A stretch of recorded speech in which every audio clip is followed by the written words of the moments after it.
जैसे यूपीएससी है तो नेशनल जुडिशियल अपॉइंटमेंट कमीशन बनाया जाए, है ना। मेरी थोड़ी सी असहमति है, कॉलेजियम होने के बावजूद, कॉलेजियम में और सरकार में अंडरस्टैंडिंग है भी, मैं कह रहा हूं आपको, ये नहीं है कि खाली सुप्रीम कोर्ट कॉलेजियम रिकमेंड कर रहा है और तब तक वहां से पास नहीं हो रहा है जब तक कि दो हमारे भी ना, ये खेला तो नहीं पता होगा। तब तक गवर्नमेंट अप्रूवल नहीं देती है कि जब तक उनके इच्छा के भी जज उसमें नहीं है। तो किसी तरह के जजमेंट आगे नहीं देख रहे, भावनाओं से लिखा जा रहा है ऑर्डर, बाबरी मस्जिद भावनाओं से। और इसके अलावा भी बहुत सारे आप देख रहे होंगे, पहले था बंद लिफाफा न्याय, बंद लिफाफा न्याय सिर्फ, अब आ गया है मौखिक न्याय, सलाह देते हैं, सुझाव देते हैं, लिखित ऑर्डर नहीं आ रहा। मैंने कुछ संविधान का कैसे अपॉइंटमेंट होता है उसका थोड़ा सा अध्ययन मैंने किया है। 1155 जजेस हैं भारत में, 33 सुप्रीम कोर्ट में और 1122 हाई कोर्ट से। सवाल मेरा पहला ये है कि कॉलेजियम सिस्टम इतना लिमिटेड और इतना सीक्रेट क्यों है? आप ही से निकला पड़ोसी देश है पाकिस्तान,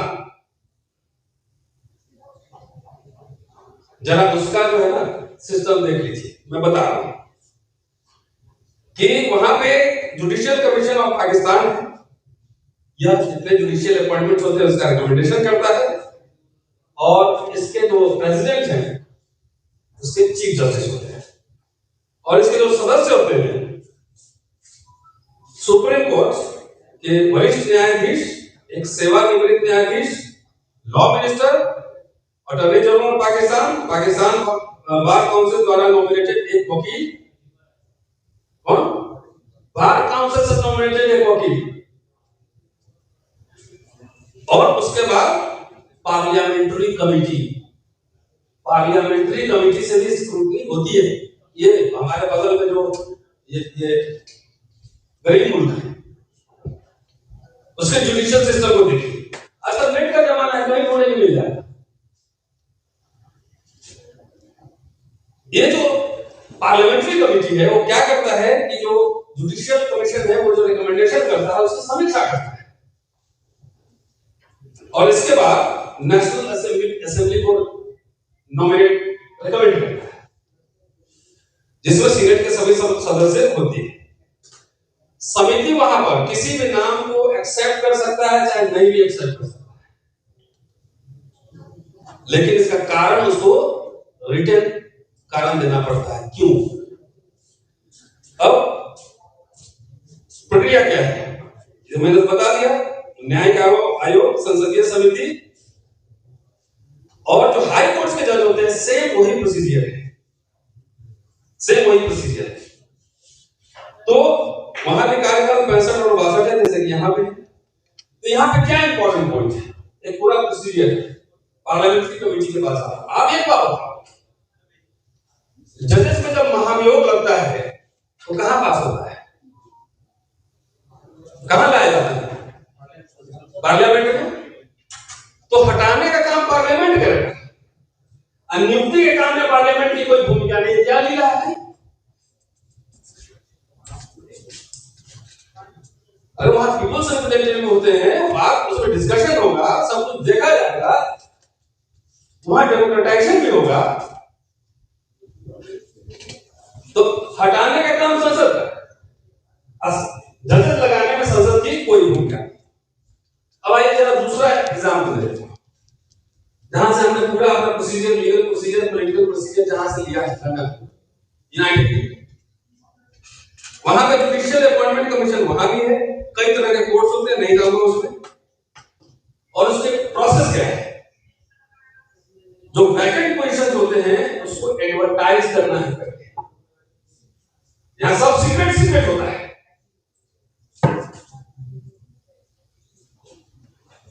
अगर भाई हमारे कुछ जज बन भी जाएंगे तो अभी तो देखा है उसके ऊपर महाभियोग लंबित शेखर यादव नाम ना। संविधान का कस्टोडियन जज चाहिए कि जिस इसके तरह ऑर्डर आ रहा है वैसे जज। तो वहां पे पहले तो वेबसाइट पे डालते हैं, उसके बाद स्क्रीनिंग और शॉर्टलिस्टिंग होती है, उम्मीदवार अप्लाई करते हैं और जुडिशियल अपॉइंटमेंट कमीशन जो है उसके एक्सपीरियंस, आचरण, उसके चरित्र सबका मूल्यांकन करता है और इंटरव्यू होता है बकायदा। इंटरव्यू और मूल्यांकन के बाद जो कमीशन है वो रिकमेंड करता है, फिर लॉर्ड चांसलर की स्वीकृति होती है और उसके बाद राजा या रानी द्वारा औपचारिक घोषणा। ये तो हो गया लंदन।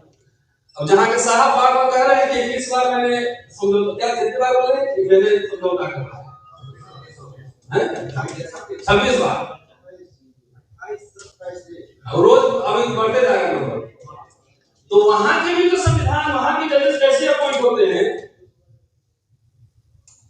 ये भी तो थोड़ा पता कर लें। विश्व गुरु बनने जा रहे हैं, विश्व गुरु बनने जा रहे हैं, जाके नेट पर सर्च कीजिए सब मिल जाएगा।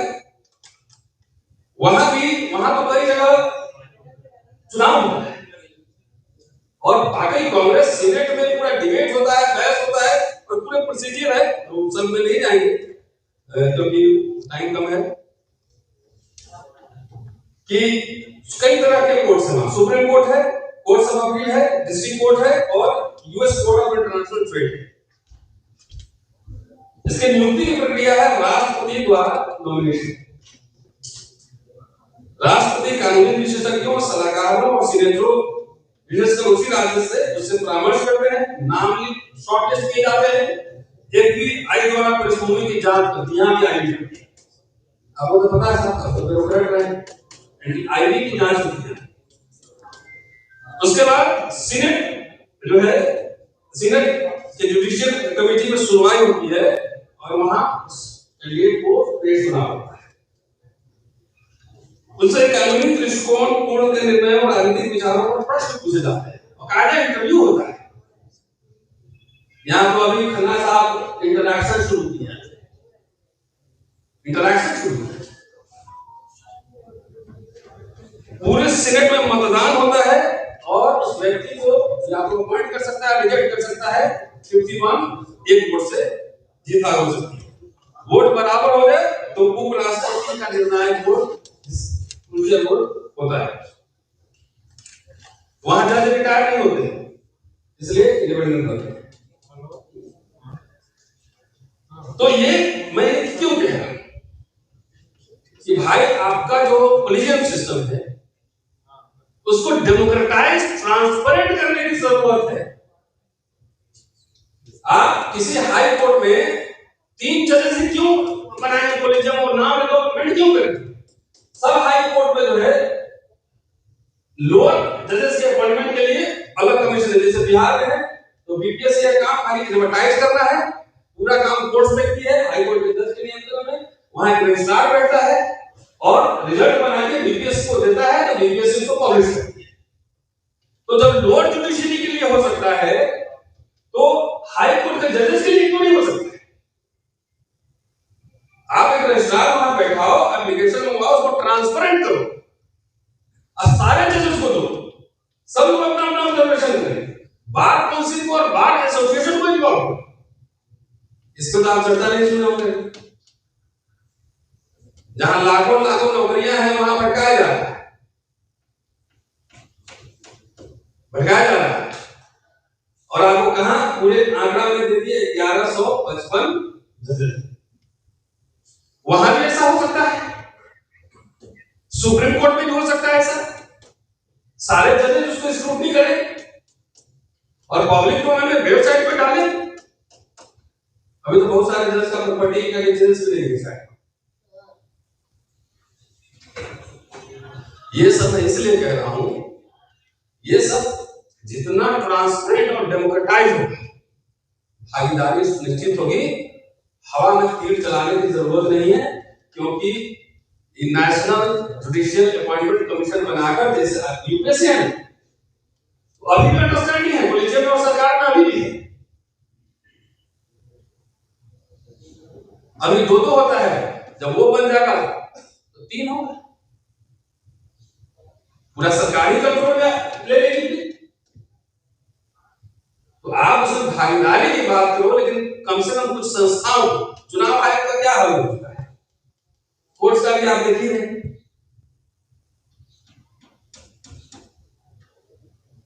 तो जो लोग चाहते हैं, देखिए हमारा काम वही है ना, क्रिटिकल एनालिसिस करना।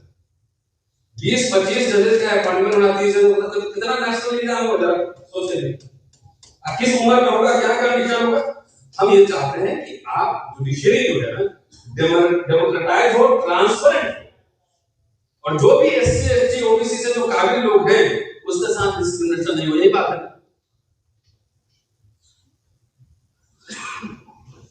नहीं तो सरकारी नियंत्रण में आने के बाद अभी जितने बड़े बड़े अफसर लोग को देख रहे हैं, आईएएस आईपीएस जजेस की भी देख रहे हैं, सब कंट्रोल में, सैकड़ों सांसद हैं, हजारों ब्यूरोक्रेट हैं, तो आप पे अत्याचार क्यों कर रहे हैं? एक एफआईआर नहीं लिखा जा रहा है थाने में, कूटा जा रहा है थाने में पकड़ कर। सबका इलाज डेमोक्रेसी में जनता सबसे बड़ी ताकत है। बांग्लादेश का एग्जाम्पल उन्होंने दिया। तो जुडिशियरी को भी ट्रांसपेरेंट होने की जरूरत है, डेमोक्रेटाइज होने की जरूरत है। आप पार्लियामेंट्री कमेटी में क्यों नहीं जाए? पार्लियामेंट्री कमेटी रिकमेंड करे तो वहां जब जनप्रतिनिधि होंगे तो उन पर दबाव भी रहेगा कि भाई सबका रिप्रेजेंटेशन होना चाहिए। हम जानते हैं कि हम जो बात बोल रहे हैं उसका खामियाजा ना हमको भुगतना पड़ सकता है। भाई बहुत लोगों को फांसी पे लटका दिया गया, कुछ लोगों को जहर पीना पड़ा, लेकिन जो आरएसएस एजेंडा चला रहा है, बीजेपी चला रहा है, उस एजेंडे में मत फंसिए। क्रिटिकल इशू अभी तो एक जगह हो सकता है कि न्याय की उम्मीद भी हो, लेकिन सरकारी हम जानते नहीं भाई चांसलर कैसे काम कर रहा है, इंस्टीट्यूशंस के हेड कैसे काम कर रहे हैं। कोई 1 दिन 2 दिन की तो नौकरी है ना, 3 दशक हो जाए। ये पुराने भारत और नए भारत बदलते हमने देखा। इसलिए मिला जुला के एक तो आपकी दिलचस्पी इसमें है कि नहीं, हम लोग तो इतने साल से ही भुगते जा रहे हैं। अभी एक बच्ची अभी टीवी डिबेट में थी, क्या नाम है, प्रियंका भाटी, उसको कैसे, ये कोई बीजेपी की लेडी थी, ब्रोकन इंग्लिश, गलती से अगर मैं रहता ना तब उसको जवाब देता। अरे हिंदी हिंदू हिंदुस्तान वाले तुम ही लोग। अमित शाह कह रहे हैं कि देश में वैसे हालत करेंगे कि इंग्लिश बोलने में शर्म आए, हम नहीं बोलते, उन्हीं का स्टेटमेंट रिपीट कर। तो आप इतना पटर अंग्रेजी का है बोलिए, पहले अमित शाह से परमिशन लेकर आओ।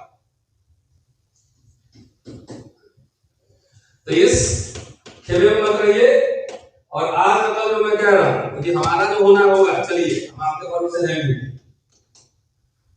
लेकिन जब तक ये जन आंदोलन में तब्दील नहीं होगा, आप समझ रहे हैं चिट्ठी लिख देने से, मेमोरेंडम लिख देने से समस्या का समाधान? हजारों चिट्ठियां मैंने chief justice of India, president, prime minister, UGC chairman, यहां वहां हजारों चिट्ठियां लिखी होगी। आगे देखिए मेरे दस्तियों फाइल हुई, कहीं आपकी सुनवाई नहीं। तो इलेक्शन के समय मैंने एक बार शपथ दिलवाई थी कि भाई बाप रिश्तेदार भी खड़ा होगा, दिलों को वोट मत देना। ये सारे सवाल राजनीतिक सवाल, नेताजी बैठे हुए यहाँ पे, संसद में ही डिबेट होगा ना, इसमें संसद में ही डिबेट होगा, बिल वहीं पास होंगे, वहीं पास होंगे। तो इस पे बहस जरूरी है। और मैं भी तो अब मेरी समझ में आ रहा है, 3 एग्जाम्पल हमने दिए हैं, और सरकार झुकी है तो सिर्फ जन आंदोलन से आपके नेता जो है ना आराम से यहाँ पे घूमेंगे। जब तक आप पूरे देख नहीं तब तक अपना बच्चा का इंतजाम सब कर लिया है। सुन लीजिए बात, अपने बच्चे का इंतजाम नेता लोग कर चुका है। जब तक आप उसको झकझोरेंगे नहीं, गांव 27,000 स्कूल सोशल मीडिया पर कह रहा है, हजारों हजार स्कूल, कौन से स्कूल बंद हो रहे हैं? वही पिछले 50-60 साल में खोले गए। तो इतनी क्लैरिटी नहीं है कि सामनाथ है तो नागनाथ है तो ये है तो वो है, संविधान तो अभी भी है, तो छीना क्यों जा रहा है? अब तो वोट पहले तो था वोट लूट लेता था, उसका ईवीएम पकड़ा गया, अब तो आपका वोटबंदी हो रहा है, आपके पास कुछ नहीं बचा है। सड़क पर संघर्ष के अलावा एकदम संवैधानिक तरीके से कोई रास्ता है तो कोई साथी मुझे उनका बता दे, मैं उनको सलाम करूं।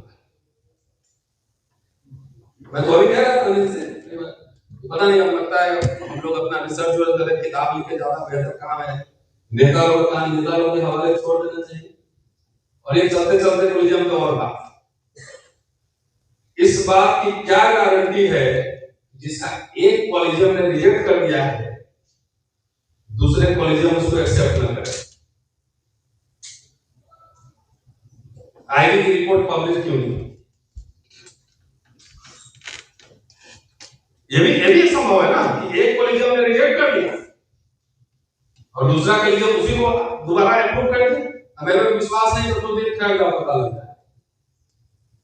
ये शोध का विषय है ना कि अतीत में भी कितने ऐसे कॉलेजियम में जो है जजेस का नाम रिजेक्ट हुआ और दूसरा कॉलेजियम आया उसको अप्रूव कर दिया।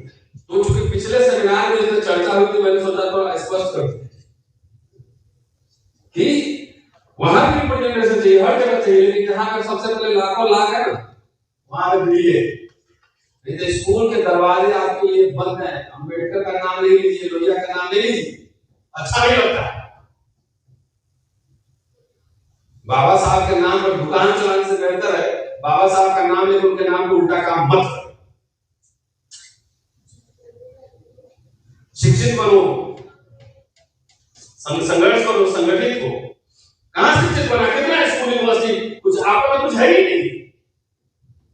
आपके नेता लोग भी जाके कुछ अपना प्राइवेट स्कूल कॉलेज खोल लिए, तो उनको क्या दिक्कत? लेकिन बारी उनकी भी आ गई,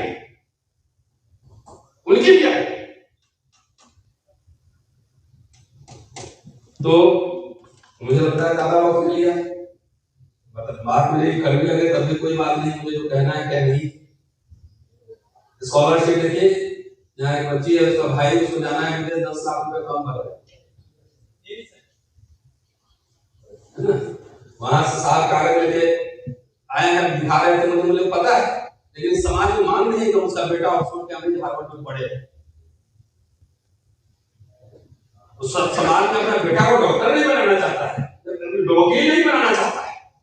तो वकील, अच्छा वकील बनने के लिए 15 साल प्रैक्टिस करनी होगी, एक अच्छा स्कॉलर बनने के लिए 20 साल लगातार पढ़ना पड़ेगा। इतना शॉर्टकट आईएएस का बेटा आईएएस बन रहा है, वकील बन ही नहीं रहा। मैं एक सवाल पूछता, ये भारत के एलीट कॉलेज में पढ़ा था, तथा के जो लोग कहते हैं नंबर 1 कॉलेज, तो जब से दिल्ली यूनिवर्सिटी, दिल्ली कैंपस बना है, तब से एससी एसटी के लोग हजारों हजार बच्चे स्टीफेन, सिंधु, एसआरसीसी, एलएसआर तमाम कॉलेज में पढ़े होंगे, गए। एक यहाँ अमर सिंह बना, न एक रोमिला थापर बना, न एक आर एस शर्मा बना, न एक नामवर सिंह, कुछ तो बना नहीं। तो 70 साल की अचीवमेंट है। बाबू का बेटा बाबू बना तो 60 साल रिटायरमेंट के बाद में एनर्जी कम पड़ जाती है। आप लड़ रहे हैं तब भी ठीक है, स्वागत है, लेकिन ये इंटेलेक्चुअल बैटल है ना, ये बुद्धि की लड़ाई।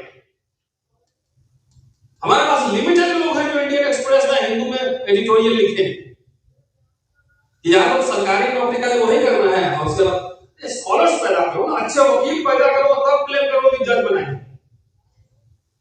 और एक वकील को बनने में 15 साल कम से कम लगते हैं। कितने लोग यहाँ तैयार हैं कि 15 साल में स्ट्रगल करवाएंगे, पढ़ाएंगे? और खासतौर से जो इंग्लिश स्पीकिंग दलित बैकवर्ड है, मैं उनसे पूछना चाहता हूं, क्या आपने बच्चों को अपने प्रोफेशनल बनाए, सीए बनाए, वकील बनाए? नहीं बनाए। सबको मैं आपको मेरे बोले हजारों हजार मतलब बच्चे पढ़ाए, तो सब कहां गए? शिक्षण वाले बच्चे कहां गए, वहां वाले कहां गए? तो कुपड़ अनपढ़ समाज कभी शासक नहीं बन सकता है। कुछ लोग नेता बन सकते हैं, कुछ लोग है एजुकेशन खत्म, सब खत्म, मिडिल क्लास खत्म, नौकरी खत्म, मिडिल क्लास खत्म, जाके अपना बोल बोल करते रहो और साहब हुक्मरान बनेंगे, आलतू फालतू के नारे में ब्राह्मण को विदेश भेज देंगे, ये कर लूंगा वो कर लूंगा, यही सब करते रहो। तब तक उधर नीचे से सारे स्कूल कॉलेज सब हटा दिए, सब प्राइवेटाइज हो रहे, बंद हो रहे, और इसमें कहीं कोई इतने सारे सेमिनार होते मैंने कहीं नहीं देखा कि दिन भर दलित डिस्कोर्स ऑन एजुकेशन, इतने सारे बहुत संगठन वाले लाखों लाख तनख्वाह होते हैं। Agenda education 21st century agenda क्या होगा? तो सारा एनर्जी लगा हुक्मरान बनने में, ब्राह्मणों को विदेश भेज देना, गांव का एक ब्राह्मण को हटा नहीं सकते। अभी यादव जी का उधर क्या हाल किया देखा ही। तो अनरियलिस्टिक ड्रीम्स, बाबा साहब ने कहा था कि हमें रूलिंग कम्युनिटी बनना है, रूलिंग इंडिविजुअल नहीं बनना है। रूलिंग कम्युनिटी का मतलब क्या होता है, ये हमारे नेताओं को भी नहीं समझ में आता। भाई मालिक टिकट दे दीजिए, किसी तरह जी जाए इधर उधर करके डंडू की मारते हैं, उतना ही करना है। पार्लियामेंट में बहस क्यों करते हैं, सरकार को घेरना क्यों? शुक्रिया।